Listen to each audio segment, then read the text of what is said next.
All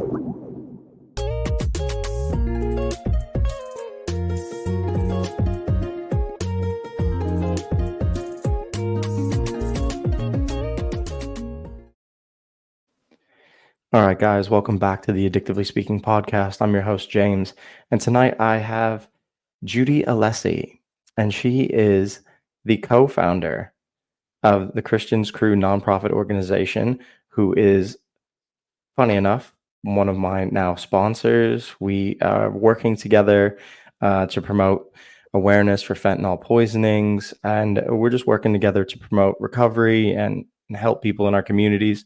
So Judy, thank you for coming on the podcast. I had Gabe on not too long ago, so I wanted to get you on. He said you're the one who's running the things. You got the numbers, you know all the stuff. So I wanted to get you on to have a conversation about fentanyl awareness. Yeah, well, thank you for having me and for having Gabe. Yep, I made it my mission the day my son died that I wanted to prevent another family from going through what we had to go through. Yeah, that Yeah. that is that's a tough thing to go through. Um, so for the people who don't know, can you tell everybody, um, a little bit of backstory about what had happened to Christian? Sure. Christian was my oldest son. He was 28 years old when he passed from fentanyl. He did have problem with drugs in the past before he Mm. passed away.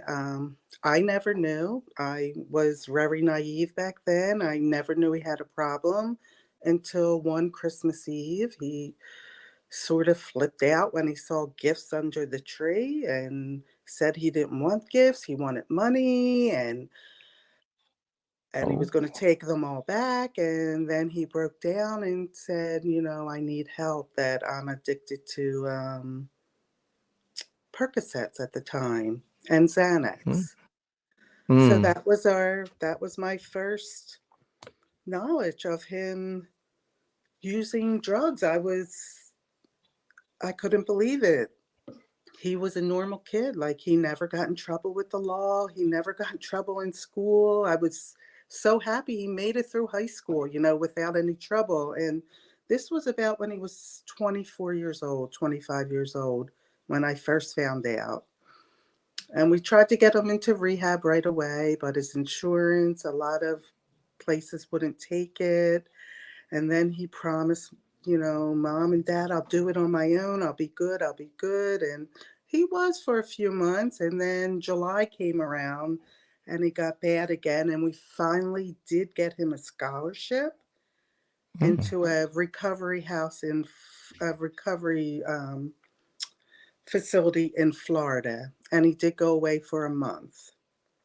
And that was almost 3 years before he passed.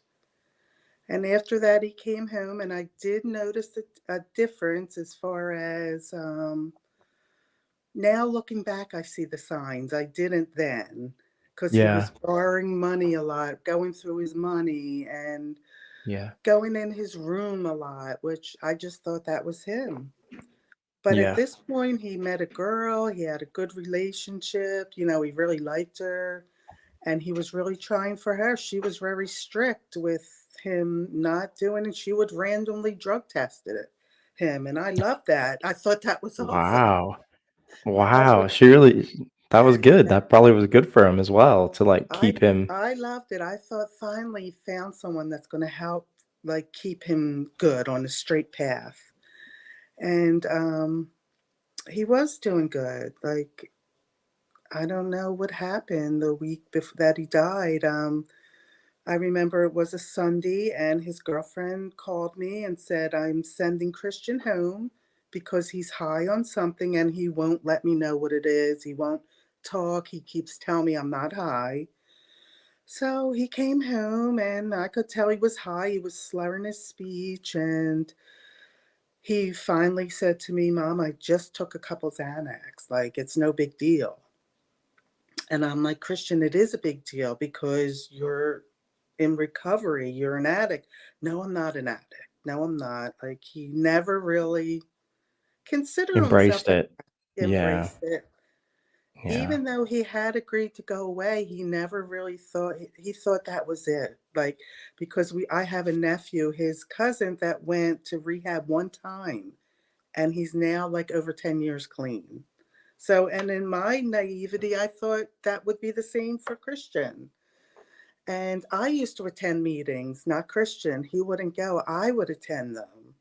And Yeah. honestly, I stopped going because I felt guilty there, because some of the people, some of the things their kids were going through, it was horrible. Like living on Yeah. the streets and homelessness and getting arrested and being in jail. And I'm like, my son never went through that. He never even, like, I had a friend that their sons stole stuff from them. I met people that just horrible experiences that I never had. So I thought, he's doing good. Like, maybe it just would take one time to cure him. And in 2019, that's when he passed. I, at the time, didn't know that fentanyl was around. I didn't know what it was. Yeah. And Sunday, and then he died Wednesday, and then Monday night, we had argued because he wanted to know what I told his girlfriend. And I told him, I told her not to take you back until you get your shit together. And he's, what mom would say that, you ruined my life, blah, blah, blah. Oh, Which at that time I knew that's not him talking, that's whatever he's taking talking. yeah. And then the night before he actually died, he was great. He ran errands for me. He went and got me dinner at a fast food restaurant. And he did take a long time coming home. But we talked and we weren't arguing that night. And then the next morning, I was getting ready for work, and he came up from the basement and he sort of stumbled. And at first I thought he was kidding with me because we've been arguing about him taking drugs. And the night before I told him I would go to a meeting with him. And he said, Mom, if I go to a meeting, they'll just laugh at me if I get up and say I took 2 Xanax.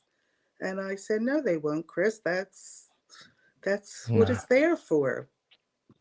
Yeah. So at first I went to like slap him, kiddingly, thinking he's joking around with me. Then he started talking, saying, Mom, I'm sick. I have to get in the bathroom. And I could tell he wasn't breathing right. So we got Oh, to the bathroom and I called 911 right away because I could tell he wasn't breathing. And I'm like, I guess he's having an overdose. I never knew what an overdose was. And he was throwing up. throwing up. And Yeah. then I went upstairs to wake his brother Gabe from bed and get Yeah. him down. And then by the time we got down, he was already slumped over.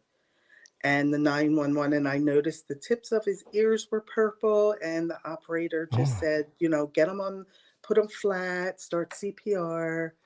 yeah. So I believe I started first. It's like a fog sometimes.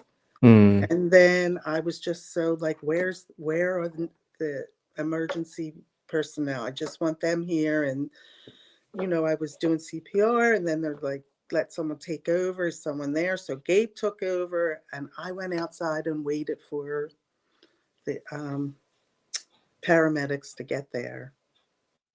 And they worked on him. They want me and Gabe in that same room. They worked on him, I guess, about 35 minutes, and took him to the hospital. And when we got to the hospital, the doctor just came out, and first thing he said to us was, did Christian have any kind of heart trouble? And my husband said, no, not that we know of. He said, because we gave him 5 epinephrine shots to his heart to bring him back, and he didn't come back. And then we just said, well, is he going to be okay? And the doctor said, no, he didn't make it. And then a few hours later, the detective came back to our house and said the preliminary results showed fentanyl. which at that day I never even knew what fentanyl was. Yeah.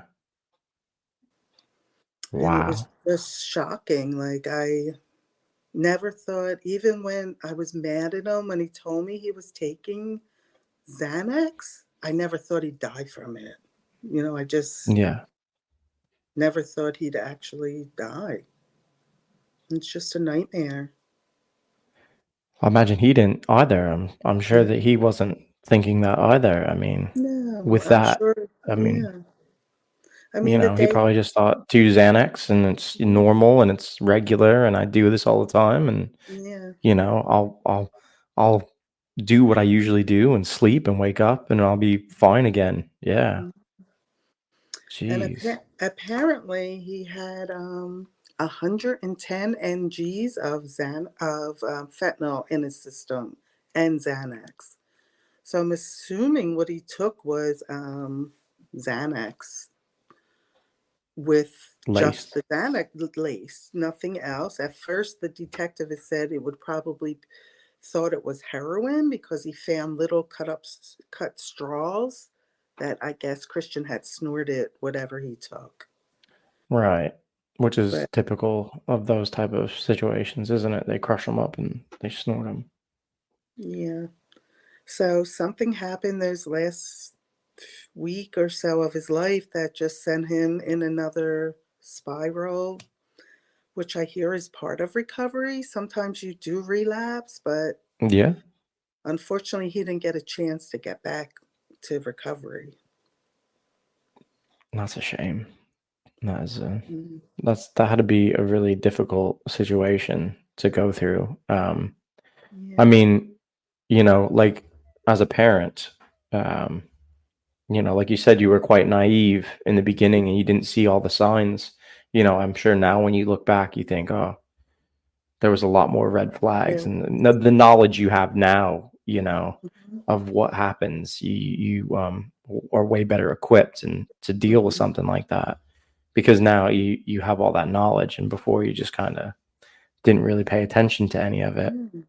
And he was working every day. He worked side by side with my husband, and my husband Very didn't. functional. Hmm. Yeah. But there were days I look back, like he would spend like the whole weekend in his room, or but Hmm. my kids always just played in their room, PlayStation, whatever. But then I look back, but he slept a lot, and Right. yeah, yeah. A lot of signals there that kind of don't click until way But after the point, mhm, where it's too late. um so he did the rehab, yeah. mhm, um and you were thinking that was going to be the fix it, right? You thought that was going to be the fix it mhm. all. um you said it was just for 30 days. Yes. Is that because that's what the funding was for? You could only do 30 days, or you couldn't Yeah. do any more than that? Yeah. Yeah, this funding was just for 30 days, and actually most insurances in the United States only allow that much rehab, which is That's crazy. great. Yeah. It's so sad. I mean, because Yeah. I mean, 30 days is a drop in the bucket, really, when it Yeah. comes to sobriety. I mean, Yes. 30 days, I mean, it is an achievement, but still, like, if you're really going through some stuff, like, yeah, you should probably be, you know, longer stay than that. Well, exactly. Plus, at least come home and work the program and go to meetings and get involved and do things like that. Especially, Christian had anxiety since he was a little kid. Mhm. Going to kindergarten was the first time I know, like, I'd drive him in the car and he'd throw up in the car going to school from Oh, being so nervous. And he was just nervous about everything. And I think that's probably why he liked the Xanax. It just helped yeah. calm him. But couldn't he have gone to a doctor and actually got prescribed some, He like did. diazepam or something, not like Xanax, but like something But smaller, like something a little bit more, yeah, you he know? went to, I had him because I work in healthcare. So I had him see a few doctors and they did like prescribe typical anxiety meds. but Mm-hmm. but Christian never liked them because they took time to work in your system. Like, Oh, he wanted, like, that instant relief. He would say, "Mom, you know how it is. I can't shut my mind off. I just can't shut it down. I just wanna shut it off, whatever was in there." I have yeah, anxiety too, so unfortunately, I same. passed it on to him. Well, same. I have it. I deal with the same stuff. That your mind doesn't shut down. I haven't Yes, been actually sleeping quite right the last couple days because my mind is just going, and it's just like, that's the okay, worst. Mhm. yeah, it is tough. And especially like if you're having like panic attacks and things like that, like you do want like that instant, I had Yeah, panic attacks like back in the day. I had them mhm, quite badly. With my drinking and stuff, and I'd have them quite frequently. So my mom always had like diazepam, like something, and mhm. she would give it to me, and then obviously it would help me calm down and relax and fall asleep. But like, yeah, Yeah, regular antidepressant, anti-anxiety, they take like what they say, like 6 months or something for them to build yeah. up in your system and like start to I do it mean, if like, you well, not naturally, but yeah, like 3 to 4 weeks to at least feel something, but yeah. yeah, and he actually did see a doctor for his addiction, Mm, who actually, after he was away at rehab, that was in December before he died, prescribed him Xanax, which was one of his drugs of choice, which that seems so strange. I didn't find that out until after he passed. I found the empty prescription bottle in his drawer that from the doctor because Christian was taking something called kratom. Have you heard of that? I've never heard of that. It's like a natural. It actually looked like weeds or grass, Mm, and he would take that like just by the spoonful with water, mm, and it's supposed to like stop your cravings for Percocets or opioids. And the addiction doctor said, "You have to get off of that. That stuff's going to kill you." So he prescribed him Xanax, but then we got a hold of the doctor and said he can't be taking that. So I don't know. Sometimes I wonder, did that start it all over again down the road? Like it mm, was 3 months later, 4 months later, but I don't yeah. know. And the thing is too, like he's getting a prescription for it, so it makes it okay to take it. It doesn't make it seem like it's a drug problem, does it? Yeah. Because you're being prescribed something, but it's something Exactly. that's yeah, but something that you're doing damage to your life with. Probably Yes. not the best thing to do. Um, you said there was Percocet involved in this as well, so it was Mhm. opioid and so he was doing opioids and what's Xanax? A benz? Is it a benzo? It's a I don't know what. benzo. It's a Yeah, benzo, it's isn't a it? benzo. Yeah. I was Mhm, thinking. Well, I couldn't decide in my head whether I thought it was a benzo. So he's taking opioids and benzos. mhm. Yeah, That's a tricky combination there as well, I think. yes, And and that I probably also caused yeah, the I heard cardiac, the heart what rate. The yeah. doesn't that Well, do there that? Doesn't was it? it could, but there was no, opioids in his system other than the Just the fentanyl. just the Just fentanyl. But that, fentanyl I mean, that's a and Xanax, but, fentanyl is quite potent. yes, very. The medical examiner said Christian's amount was one of the highest he had seen in our county in New Jersey, Camden County, Wow. when he did that. Ooh. And he's like, I'm surprised that kid could walk up the steps of the basement, even with that amount of fentanyl in him. So Wow. I don't know. It's just crazy. So that day, I just said, I remember people coming to my house, and everyone that came in, I said, I don't know what I'm going to do, but if I can prevent this from happening to just one family, I'll be happy because it was just a nightmare. After it initially happened, like, what what was it all like family wise? Did you guys all band together? Did you guys all kind of take your time apart? Like, how did you guys deal with it as a family? Because Well, sometimes that pulls people apart, or it right. either pulls them together. Yeah. Yeah. So there's like two ways you can go with it. Yeah. Like my immediate family, just Gabe and my husband. My husband sort of Hmm. stayed by himself down in the basement for a few days because Yeah. that's just the way he is. And Gabe was pretty good, like with me and my brother, my sister, all my family came over that day. They checking in on us every day, and so many friends showed up. They've all been really good to us. But my main goal was Gabe. Like I'm like, I have to be good for Gabe. I didn't want to lose our family over what happened to Christian and him think like I no longer have like a happy family, Mm. or it's hard to explain. It was just like my main focus was just being like I still got to be a mother to Gabe and he deserves to go on and have a happy life and not see his parents just moping around in bed every day. Yeah. Well, me, it must have been quite a lot to deal with. I mean, having the wherewithal to like know that within yourself as a person takes a lot. That's a special thing that you didn't. You know, it's like that fight or flight. Like your Mhm. body tells you either you run or you Mhm. whatever. So like it's good that you knew you had the wherewithal to be like I still have one son that I need to you know be there for and be Yeah. Mhm. around and do things. And um was that difficult? Like, did you have days where it was tough to just kind of keep pulling yourself forward? Yeah, like I never wanted to cry in front of anyone.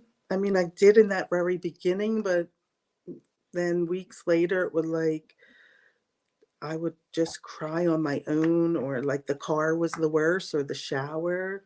Couple Mm, times, I even went into the woods and just like screamed and cried and just let out my anxiety and broke up yeah, like wood, broke up little old pieces of trees, and I just didn't want them to see me like that.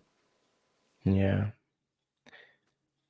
um So after he passed, how long after Christian passed did you guys decide, we're going to take this tragedy and turn it into something? Well, he passed in March, and that coming December was our first unofficial Christian's crew. We adopted a family for Christmas, and I said I was going to do that every year because my boys always had the best Christmas. They got everything they wanted, everything on the list they ever wanted, they would get. Like they were two spoiled boys, especially Christian. He was probably the most spoiled by my husband. And I wanted like another family to have just a big Christmas in his memory. And it worked out. I had so many people help. It just amazed me how generous people are. And then we talked. I kept saying I wanted to get this nonprofit together, and we were talking different fundraisers we could do and different things. And then finally, we came up with the cornhole tournament, which last April was our first. So it did take Hmm. about 3 or 4 years before we actually got the nonprofit together, all the paperwork done. Yeah, is it for anybody who doesn't know, like starting a nonprofit is not one of the easiest things to do. There's a lot of paperwork Paperwork. involved. Yeah. So, well, you're in New Jersey, so New I'm from Jersey, yeah, Pennsylvania. Yeah, yeah. so I had a friend who was trying to do it in PA, and it was taking forever because you have to get all this paperwork together to Hmm. start a Yeah. nonprofit. Did you find it difficult to get everything together and get everything ready, or was it just more time consuming? It was more time consuming. It wasn't actually as hard as I thought it was going to be. Like Mm. I just kept putting it off, and then I finally just sat down and went through it and just did it. And then besides just opening the nonprofit in your state, then you have to also get certified through the IRS. So that was paperwork we just filed this past year Mm. to be a confirmed like nonprofit. And that wasn't too bad either. I'm surprised I did it and it went through in a couple of weeks. So I'm like, oh, I did good. You got It's it all just getting done. your mind to do it. Like the first couple years, it took me a while because you got to get through the hardest part of that grief Yeah. process. But I think if you turn it, like I feel like helping others helps me feel better. We talk about Christian all the time now. Even my husband's open about him, talks about him. And yeah, it's just something we said we're always going to do.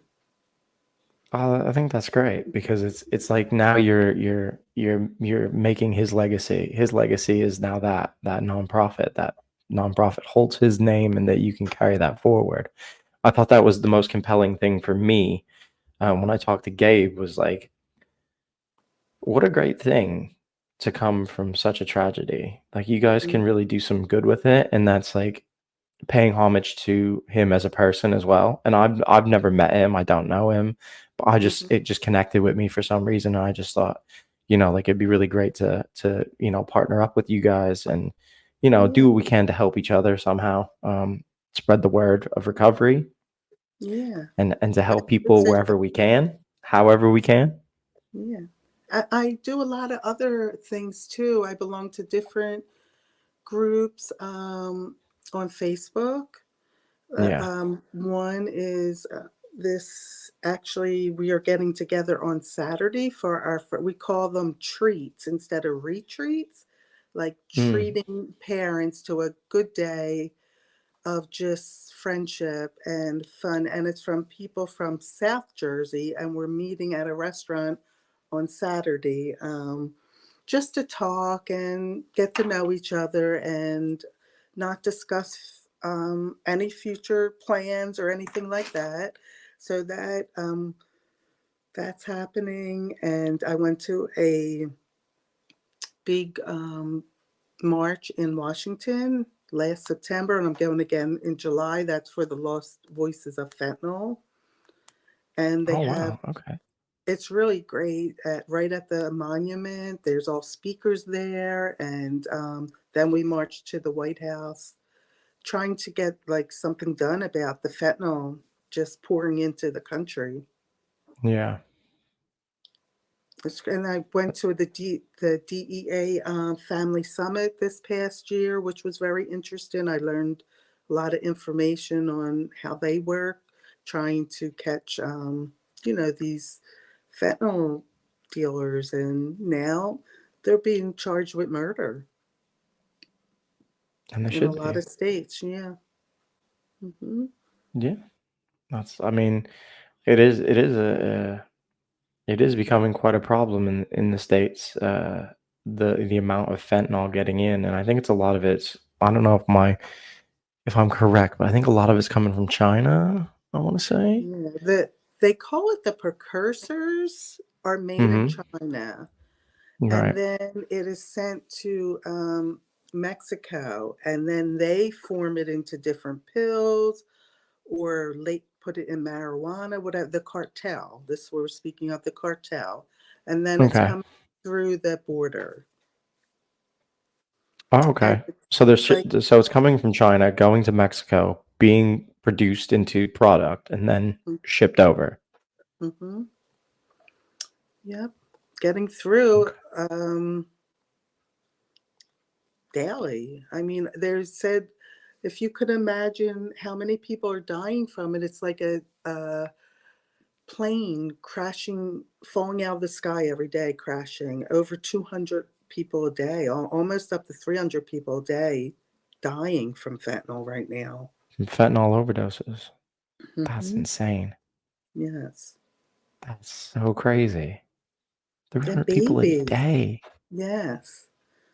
hmm And you don't really hear much about it on the news. You know, if a plane crashed every day with that amount of people on it, it would be all over. But we don't Mm. hear anything. It's happening to some celebrities now, and we hear that, but just us plain old people, really nothing.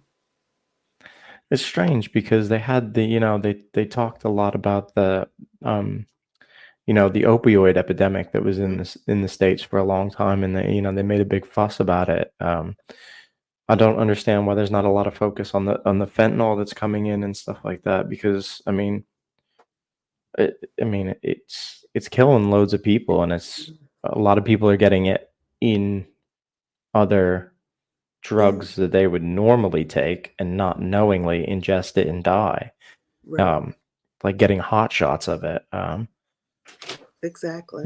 Which is the thing, is that people are going out and purchasing the regular drugs that they would normally take and then end up with a lethal amount of fentanyl What's and that? die instantly, you And such know? a small amount will kill you, like the tip of a pencil. Like 2 grains of Really? salt can kill you if you're not accustomed to taking it. Yeah, it's my mom had a rheumatoid arthritis, and she had I remember before she passed away, she had patches, Mm-hmm. fentanyl fentanyl patches, right? The time release gel, I think they are. Right. Um, and it came, and she said, this is very potent stuff. She told me about it, and she was just saying, it's dosed in micrograms. I read the packaging, micrograms, because Programs. I think it's like 1,000 times more potent than heroin or morphine, Yeah, like I that. think like a hundred times more Oh, 100, potent than, yeah, yeah, 100 than times. morphine. Yes, and Yeah. that, speaking of the fentanyl, that is the only thing I ever heard of in the past is fentanyl patches. I've hmm never heard of it in recreational drugs. I don't really remember when I heard about it. My mom said, because she had full-time like carers that came in. hmm She said she had to keep them away because people would steal them and sell them, and they would like lick them or like hold them Yeah, to get the gel out. yeah, And I said, I said to her, I said, "Are you serious?" And she said, "Yeah." I said, yeah. I was like, they would lick the time release gel, and she's like, "I don't know. That's one of the girls told me that," and I was like, "Well, that's insane." She's like, I "Well, think, it's yeah, really I've potent," and I was seen like, that "Oh, too. okay." I think they also might have came in some kind of lollipop type of Oh, thing, 'cause I really? would remember seeing people with them in their mouth and asked what it was, and but like they were for really severe pain or cancer Yeah. patients or Yeah, yeah, operation. yeah. I believe in Y- some operations they use it, but at least it's the prescribed and Yeah, but it's the right it's amount, but administered properly. It's properly. administered by a doctor, and I Yeah. mean, obviously, you can't compare like the medical stuff, what Medical they stuff. use medically, to what somebody's shipping from China to Mexico to the U.S. I mean, there's so many. How many times is that stepped on or changed or cut with something else? I mean, Uh, who knows? I mean, who knows they cut it to stretch it. So, I mean, you never know what it's being cut with and what it's being mixed with to make whatever you're what? ingesting. Yeah, it could be anything. I heard like elephant tranquilizer goes into different drugs. That new drug that's on the market that's called Trank, Oh, okay. Never heard of and it. it actually eats your skin away. So Right. that's the new thing coming out. Is even more potent than fentanyl. Wow. So at first they did create fentanyl strips to test your drug before you took it, but Mhm. now that's not even accurate because I learned this. They said, imagine fentanyl, the pill you're taking is like a chocolate chip cookie, and you take a bite out of it, Mhm. and there's no chip in that part. So that part's safe. But then you take another bite and you get the And the other chocolate sides. chip. So you can't even really test these fentanyl test with them because they may not be accurate either. And I'm not sure Wow. how many people would take the time to test. I guess they might. I'm not sure. I mean, And I it, imagine people that are taking pills aren't gonna test what they're no, taking. They'll just mm-mm, take the chance. I mean, it's one of those things where like prescription medication, it becomes like this thoughtless thing you do. You just take a pill and you don't really yeah, think about what it is, or or even when they're crushing it up, like you don't know how it's been made, no, especially if you buy it on the street. Like, you're not buying it from a pharmacist. It's not coming from a company that only produces, like a Xanax pill comes from a company, like a pharmacy company, and oh, that's all they yeah, produce. All goes yes, down and the line. in a clean environment too. Some of these Yeah, I pills are mean, being made out in the jungle somewhere in yeah, some made up lab. God knows yeah, what's in and them. they're being pressed and they're being pushed, and I mean, you have no idea. Mm-mm. You have And no it's idea. seven this year now. It's 7 out of 10 pills have a lethal dose of fentanyl in them. 7 out of 10. Hmm. I mean, it doesn't So mean your that odds aren't good. your odds are horrible. That is horrible odds. And even for That the is, first time user, it's happening to so many young kids that are just ordering Adderall and they're getting it delivered over Snapchat. They have a whole code of like different things they use and to order different pills, and it gets delivered to their dorm rooms or their houses, and it's has fentanyl in it, and they die the first time trying.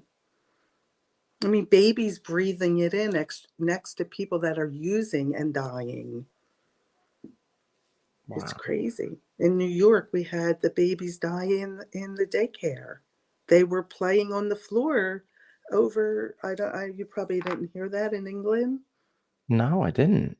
Yeah, they were the daycare where they kept the drugs underneath this hidden panel with a rug on it, and that's where the babies would play.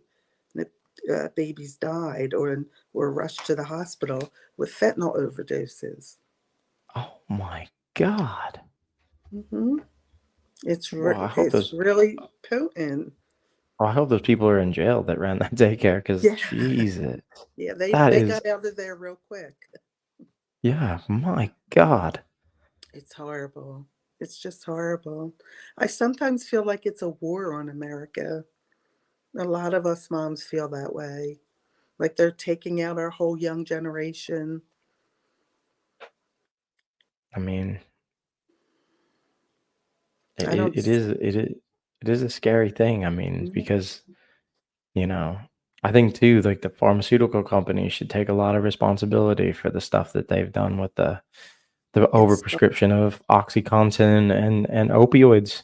If you go Mhm. anywhere else in the world, they don't hand them out like candy like in the US. The US hands them out like they're I just had a surgery for a hernia recently, and I had the medication to put me to sleep and to keep me sedated, right?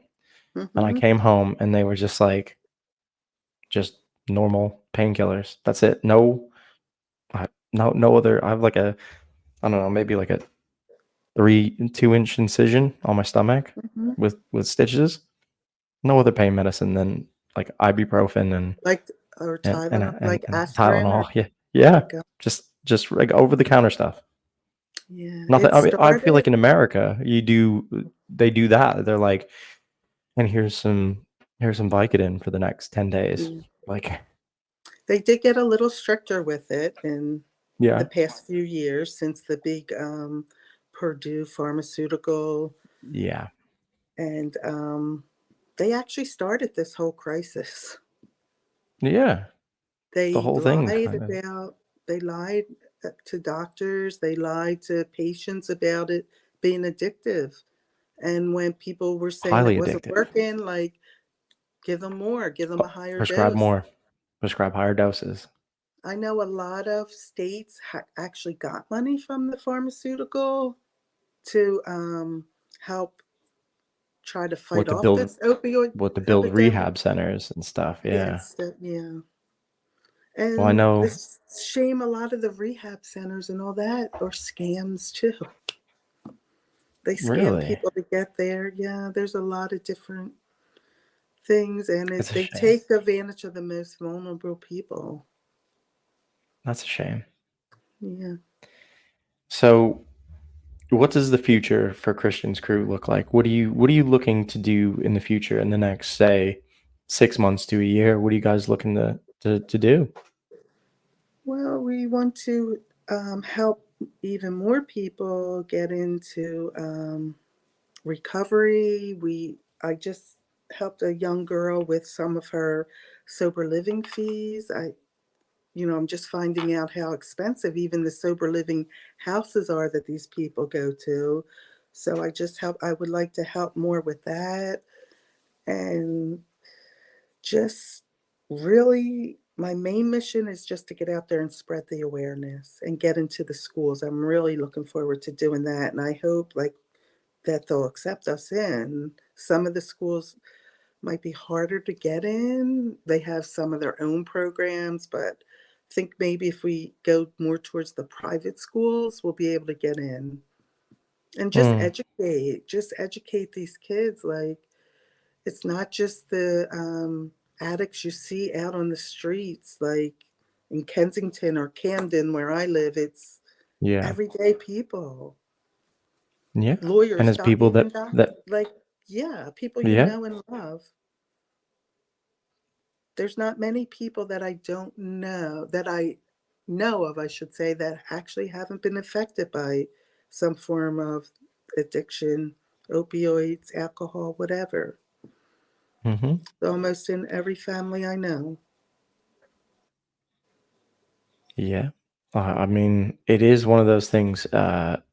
Is I think is important is to get into schools and talk to young kids because honestly I think with recovery and with addiction and things like that, like the goal is to just hit one person. You just got to hit that one person that needs it at that time, like that are open. They're open to it. They're waiting for that moment to hear somebody say what they need to hear.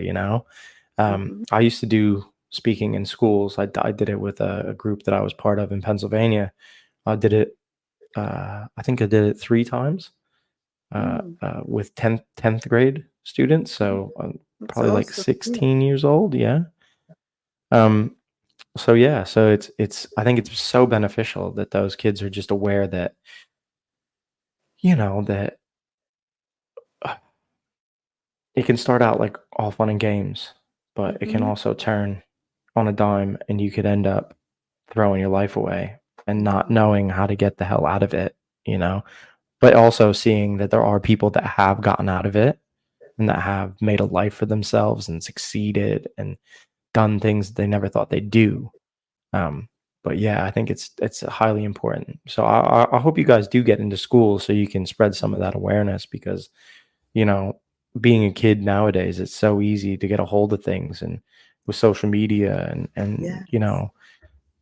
it's easy to get a hold of drugs or get a hold of people who can get a hold of drugs and Drugs. if you're not aware of the situation 7 out of 10 pills has a Yeah. lethal dose of fentanyl and you're messing with it the first time when you're 16-year-old kid, you could be dead the next day. So Yeah. It's that is crazy. terrifying stuff. Scary and scary as a parent. But Mm, a lot of parents don't know. A lot it's I where I work, I have a sign up at work about fentanyl, one pill can kill, and do you know where your next pill's coming from? And so many people open that conversation. Like, some people say, well, what's fentanyl? And then other people will tell me they're in recovery, and they sit and talk to me forever at work. And I love hearing their stories of what they're doing and how, far they've come. And everyone I ever talk to are like, oh, if you ever go into schools and want someone to talk, I'll tell my story. I just want to help people. And I think that's yeah. what happens. You just want to Yeah, I go think out and help people. it's a common thing among people in recovery. We find it like a mission in our life to help people to go Yeah. and share our story. Um, you know, I just think it's beneficial to me in my recovery. That's why I do this podcast, is so I can, I can give back a little. Hopefully I give back to somebody. Somebody hears something. Yeah, you And do. I'm giving everybody a little bit of this and a little bit of that, and they can all take what they want from it. And hopefully it helps. Yeah, I'm sure it does. I like listening to the podcast. I I love appreciate listening to it. people in recovery. And I guess that's what Christian instilled in me. Like, I'm taking over his mission. He didn't live to do it, and I'm doing it for him. Yeah, Because I and you're gonna know, help people. yeah. hmm Yeah, and they're so very appreciative of any little amount we can give. I mean, I wish I had could pay their whole year's rent, but Hmm. unfortunately, it's a lot of money. But every little we help, we give food, anything we can, and that's Yeah, my that's mission. amazing. And we also That's give a little memorial award to the high school that Christian graduated from. Someone on the oh, golf team because he loved golf, okay. That's and amazing. yeah, he that's what he was doing the day before he died. He was on the golf course. Really? Yeah. Mm-hmm. Yeah. So I know he didn't want to die. Like you wouldn't be out golfing and then Yeah, wanted and it, it was worried about his girlfriend and things like that. I think he wasn't Mhm. expecting that to happen. I don't think anybody ever does when something like that happens. I mean, it's Yeah. just when Mm-mm. you do stuff like that, I guess there's just like a crapshoot, isn't there? It's just, Russian roulette, really. You're just spinning the Especially barrel now. and this one might have missed you, but the next one might get you. So you Yeah. just have to be aware of what you're doing. Um, So you have another cornhole tournament coming up, I think, Yes, don't in you? April In 14th. April. Yes. April Mm-hmm. 14th. Yeah. All right, guys. If you're So we're already, listening and you're in the yeah. Jersey area, get Yes. to the Christian's Come join Crew us. cornhole tournament. Yeah, come A join lot of them. fun Have some. last year. Yeah. We had a lot Yeah, I of can fun, a lot imagine. of great baskets to um, give away. We have cash prizes for the first three winners of the cornhole. So it was fun. It was a good time. A Nice. lot of friends coming together. Yeah. And all if you are wanting to donate to the cause, all the links will be posted at the end of the videos and everything like that. So you can go and donate to Christian's Crew. It is a nonprofit organization.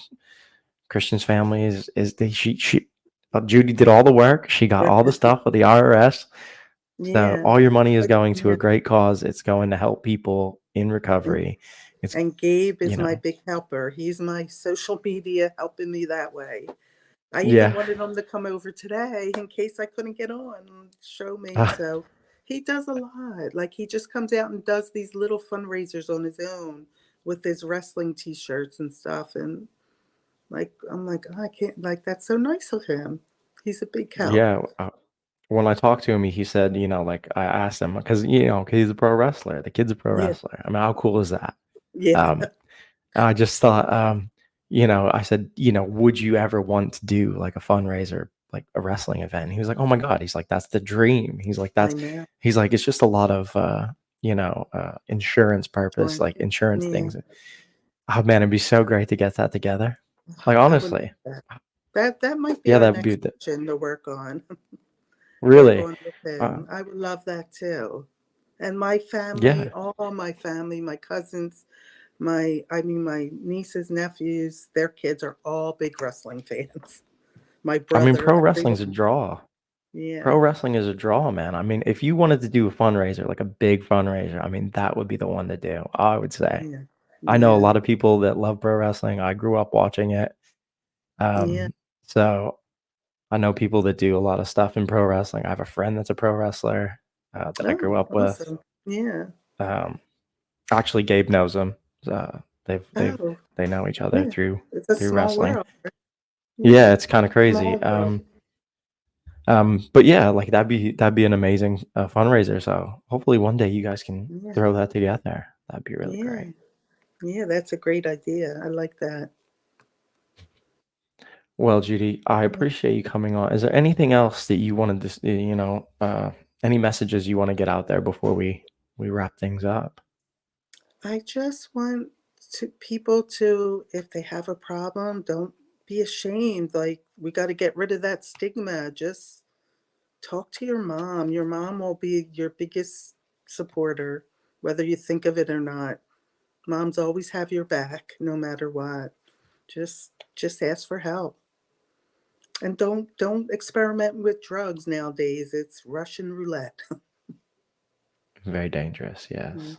Mm-hmm. Um, at the end of my episodes, I like to do, you're not in recovery, but I usually do three things you can't go without in your recovery. What are like three things that you need to get through every day? You know, could be like meditation, reading a book, journaling. Three things that you need. Hmm. That's a good one. Um, well, believe it or not, I do have to get through my work day because work is another thing that saved me after this tragedy. Get my mind Hmm. busy with work. Okay. And then spending time with my family. That's two. That's two. And let's see. And then just at night, relaxing with my dog, my heavenly sent dog. He came to There us you after go. Christian died, and I think he was sent by Christian. He's a really special dog. See, those are three good things. Those are Yeah, three good things. yeah. Family Well, is all that matters. it's very important thing. Yeah, Uh, well, Judy, I appreciate you coming on the podcast. I appreciate you. I'm so glad that we've kind of like partnered up now, and we're going to be doing more stuff together, hopefully, and spreading the word of Christian's Crew, Okay, and thank you. continue to just show each other support in the recovery community, and help each other grow, and just be out there helping each other whenever we Mm, can. yep, sounds good. Thanks All right. Well, again. thank you. Oh, no problem. Yeah, I appreciate it. I'll be sharing your stuff.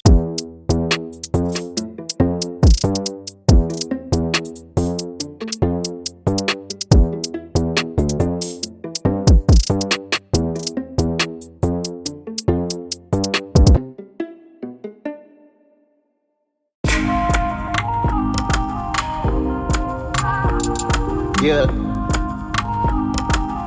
Me and my boys going crazy in 23. Like MJ, but we ain't never gonna fade away.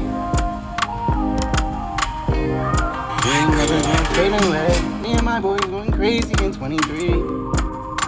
Like MJ, but we ain't never gonna fade away.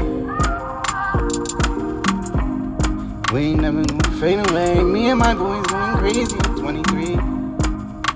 Like MJ, but we ain't never gonna fade away. We ain't never gonna fade away. Oh no, oh no. Me and my boys going crazy in 23. Like MJ, yeah. We ain't never gonna fade away. We ain't never gonna fade away. Oh no, oh no. Me and my boys going crazy in 23. Yeah, like MJ, but we ain't never gonna fade away. We ain't never gonna fade away.